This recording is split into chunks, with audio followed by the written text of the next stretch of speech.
ભગવાન શ્રી કૃષ્ણ સૌથી પહેલા વહેલા પૂતનાને મારે છે. આમ તો સ્ત્રી કોઈ બાળકને જોવે ને એટલે એના હૈયામાં હેત ઉભરાય. અને આ રાક્ષસી ઝેર ભરીને આવી છે, પોતાની છાતી ઉપર ઝેર ચોપડીને આવી હતી. નંદને ઘેર, નંદ બાબા તો ગયા હતા મથુરા. યશોદા મૈયા બેઠા હતા લાલાને ખોળામાં લઈને. એમાં પૂતના પહોંચી તો આવો બાપા આવો આવો. અને ઓલી પહોંચી વધાઈ ખાતા ખાતા હરખ કરવા ગઈ હતી ને. અરે વધાય વધાય વધાય જશોદા, તારે ત્યાં લાલો થયો, આ ઉંમરમાં તમારે ત્યાં પારણું બંધાયું. હા બાપા વધાવ્યા ઠાકોરજીને. આવો બેન આવો બેહો. કનૈયાએ જોયું બાએ આને બેન કીધું એટલે કે માસી છે આપણે. નજર કરી ભગવાને, ભગવાન તો ઓળખી જાય તરત. ત્યાં દંભ ચાલે નહીં, ત્યાં દેખાડો ન ચાલે. આંગણે આવ્યું અતિથિ, અતિથિની પૂજા કરવી જોઈએ. યશોદામાએ વિચાર કર્યો. કનૈયાએ મનોમન કીધું કે આ અતિથિની પૂજા હું કરીશ માં, અને એની પૂજા એવી કરીશ કે આ અતિથિની આજે પુણ્યતિથિ થઈ જવાની છે. યશોદા મૈયાએ કહ્યું બેન તમે બેસો, હું તમારું મોઢું મીઠું કરાવું. પોતે મીઠાઈ લેવા અંદર ઘરમાં ગયા. ત્યાં પૂતના કે માં જો તમારો લાલો જરા મારા ખોળામાં આપો, મને રમાડવા તો દ્યો. કેવો સરસ છે, કેવો મીઠડો છે. એમ કરીને લીધો ખોળામાં. જશોદા મૈયા ગયા ઘરમાં. અહીંયા પૂતનાએ જોયું કે કોઈ છે નહીં, બીજું જોતું નથી. પોતાની છાતી ઉપર ઝેર ચોપડીને આવી હતી. બાલકૃષ્ણ પ્રભુના મુખમાં એણે ઝેર ચોપડેલું પોતાનું સ્તન પ્રભુને આપ્યું. તસ્મિન સ્તનમ દુર્જર વીર્યમુલ્બણમ ઘોરાંકમાદાય શિશોર દદાવથ ગાઢમ કરાભ્યામ ભગવાન પ્રપીડ્યત પ્રાણૈ સમમ રોષ સમન્વિતો પિબત.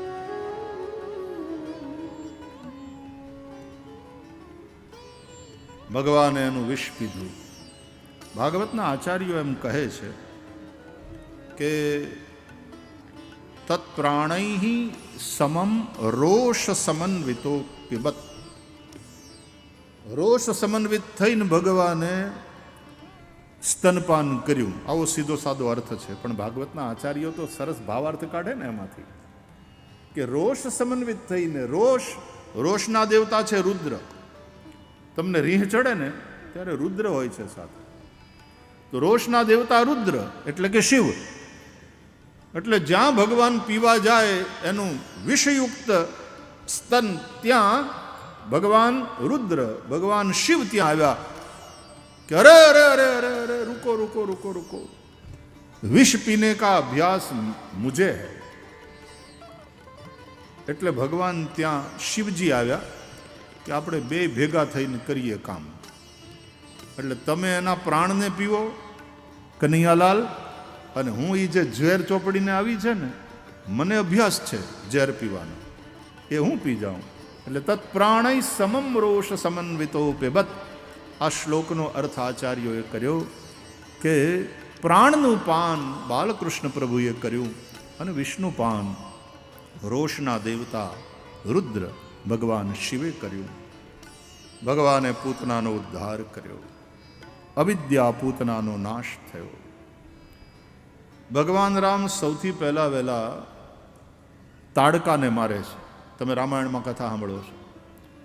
ભગવાન શ્રી કૃષ્ણે સૌથી પહેલા વહેલા પૂતનાનો ઉદ્ધાર કર્યો. બંને જણાએ રાક્ષસીને પહેલા મારી, રાક્ષસને નહીં.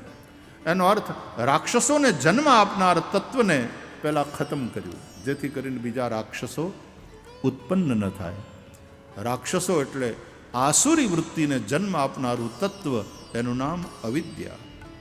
રામાયણમાં તાડકા એ દુર્વાસનાનું પ્રતીક છે. ભાગવતમાં પૂતના એ અવિદ્યાનું પ્રતીક છે. ભગવાને અવિદ્યારૂપી પૂતનાનો ઉદ્ધાર કર્યો.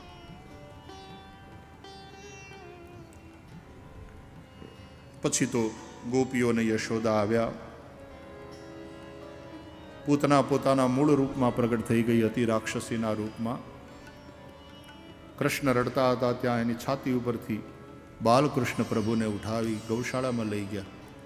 અને બધી ગોપીઓ, યશોદાને બધાએ કે આ કોઈ રાક્ષસી આવી હતી આપણા લાલાને મારવા માટે, એને પાપે એ મરી. તે કનૈયાને ગાયના છાણમાં આમ રગદોળ્યો, ગોરજમાં અને ગોમયમાં. આપણે ત્યાં ગોરજ, ગોમય એટલે ગાયનું છાણ, ગોમૂત્ર, આ બધાનો બહુ મહિમા છે. પંચગવ્ય કરણ બ્રાહ્મણો જે કરે ને યજ્ઞની અંદર, અને એનાથી પ્રોક્ષણ કરે, આખી યજ્ઞ ભૂમિને પવિત્ર કરે. ઓમ પવિત્રે સ્થો વૈષ્ણવ્યો સવિતુર્વાહ પ્રસવોત્પન્નામ યચ્છિદ્રેણ પવિત્રેણ સૂર્યસ્ય રશ્મિભિઃ તસ્ય તે પવિત્રપતે પવિત્રપૂતસ્ય, એમ કરીને પવિત્ર કરે આખી યજ્ઞ ભૂમિને. એટલે શ્રી કૃષ્ણને પણ એમાં રગદોળ્યા. ગાયના પૂંછડા કનૈયાની માથે ફેરવ્યા, ગાયો દ્વારા રક્ષા કરી ગોપાલની. અને પછી યમુનાજીના જળથી ઓલી ધ્રોખડ આમ હાથમાં લઈ અને યમુનાજીના લોટામાં જળ ભર્યું હતું ને, એમાં બોળી બોળી શ્રી કૃષ્ણના એક એક અંગો, બાલકૃષ્ણ પ્રભુના એક એક અંગોનું પ્રોક્ષણ કરતા કરતા કવચનો પાઠ કર્યો. યશોદા અને બધી ગોપીઓએ પોતાના લાલાની રક્ષા કરી. અવ્યાદજોંગ્રિમણિમાંસ્તવ જાન્વથોરુ યજ્ઞોચ્યુત કટિતટમ જઠરમ હયાસ્ય રુત્કેશવસ્ત્વદુર ઈશ ઇનસ્તુ કંઠમ વિષ્ણુર્ભુજમ મુખમુરુક્રમ ઈશ્વર કમ. ભગવાનના જુદા જુદા નામથી બાલકૃષ્ણ પ્રભુના જુદા જુદા અંગોની રક્ષા કરી. તમને સમજાય છે કઈ? ભગવાનના નામ દ્વારા ભગવાનની રક્ષા કરી. એનો અર્થ શું થાય? જે રક્ષા કરે એ રક્ષક મોટો, કે જેની રક્ષા થાય એ રક્ષિત મોટો? તો સીધી સાદી વાત છે કે રક્ષિત કરતા રક્ષક મોટો. એટલે ભગવાનના નામથી ભગવાનની રક્ષા કરી. એટલે ભગવાનનું નામ છે એ રક્ષક છે અને ભગવાન રક્ષિત છે. કોણ થયું મોટું? તો કે નામ. એટલે કે છે કે ભગવાન કરતાંય ભગવાનનું નામ મોટું છે. રામ સે બડા રામ કા નામ. ભગવાન નથી મળતા, ભગવાન કેમ મળે, ભગવાન કેમ મળે, કેવી રીતે ભગવાન મળે, કોને કોને મળ્યા હતા, આવા બધા પ્રશ્ન થાય. ભગવાન કેમ મળે ને ક્યાંથી મળે, જવા દે. નામ તો તમને મળ્યું જ છે ને. સંતો દ્વારા, આપણા સદગુરુ દ્વારા આપણને નામની પ્રાપ્તિ થઈ છે. એટલે એ નામને ભજો, એ નામનું સંકીર્તન કરો. એ નામ દ્વારા જ બ્રહ્માનંદની રક્ષા થશે. લાકડી એની જગ્યાએ મહત્વની છે. કાલ તમે મને પકડાવી હતી અને મને મજા આવી હતી. હું તો ગૌશાળામાં જાઉં ને, ત્યાં અમારે સાંદીપનીમાં પણ ગોપાષ્ટમી હોય કે બીજા કંઈ ઉત્સવો હોય તો અમારે ત્યાં ગીર ગાયું છે. તો ત્યાં મને આ જ રીતે બાપુ પાઘડી બાગડી પહેરાવીને આ જ રીતે હાથમાં લાકડી આપી. એટલે હું થોડી વાર ફોટા પડાવી લઉં ગૌ માતાની સાથે. પણ ગાયોની સાથે જે થોડો સમય વિતાવવાનો મળે એનો જે આનંદ. પણ હારો કલમ પણ પકડો. વ્યસન રાખો તો ભક્તિનો રાખો. બીજા કોઈ વ્યસન આપણા જીવનમાં ન હોવા જોઈએ.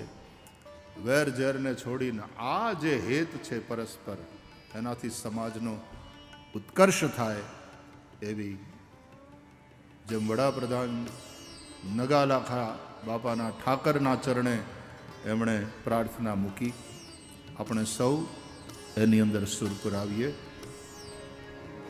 એકાદ બે વાત એ જ સંદર્ભમાં મેં એમ સાંભળ્યું છે કે ભેંસુને એના અંતે એવા ઓલા ઇન્જેક્શન આપી દેવામાં આવે કે દૂધ વધારે કરે. આપણા પહોળા, આપણા સંતાન જેવા. આપણે ચર્ચા કરીને કે આપણો વ્યવહાર બીજા માણસો સાથે કેવો હોવો જોઈએ, આપણો વ્યવહાર બીજા બધા પશુ પંખી જીવજંતુ સાથે કેવો હોવો જોઈએ, અને આપણો વ્યવહાર પ્રકૃતિ અને પર્યાવરણ સાથે કેવો હોવો જોઈએ. એ જ વાત માનનીય વડાપ્રધાનશ્રીએ પણ આપણને દોહરાવી અને સંભળાવી. એડલ્ટરેશન એટલે કે ભેળસેળ બહુ વધી છે. આપણે પૈસાના લાલચમાં આવી અને એવી ભેળસેળ કરવાથી દૂર રહીએ. બધા જ કિસાનો, ખેડૂતો ખેતીની અંદર હવે ધીમે ધીમે પાછા આપણે જૈવિક ખેતી તરફ વળવું જ પડશે. માનનીય વડાપ્રધાનશ્રીએ પણ આપણા આચાર્ય દેવવ્રત સાહેબ, આપણા ગવર્નર સાહેબ, એનું જે એક આંદોલન છે એનો ઉલ્લેખ કર્યો. ધરતી માં છે આપણી, ગાય આપણી માં છે, ભારત એ આપણી માં છે. આ દરેકના પ્રત્યે આપણે એક આદર ભાવ પ્રગટ કરતા દરેકની જાળવણી સરખી રીતે થાય, કારણ કે એનાથી આપણને જીવન મળે છે, આપણને સુરક્ષા મળે છે. તો આજે તમે બધા બહુ થાક્યા છો ને ખબર નહીં, અમથું હું થાકી ગયો એવું લાગે. આજે આમ આરામ કરવાનું મન થાય, નહીં તો મારે કાંઈ આમ થાકવાનું કોઈ કારણ નથી. પણ આ તમારી હારે આમ આત્મીયતા અનુભવાય છે એટલે મને એમ થાય છે કે આજ રામ બાપુ થોડું જરા હુઈ લેજો બાપા, આજ થોડો આરામ કરી લ્યો. ગઈકાલના આનામ આટલા દિવસના ઉજાગરા જેવું હશે એટલે થોડા સૌ આરામ કરી લો. આજે આપણે વડાપ્રધાનશ્રીનો સંદેશ સાંભળ્યો, થોડી વાર ભગવાનનું નામ લઈશું.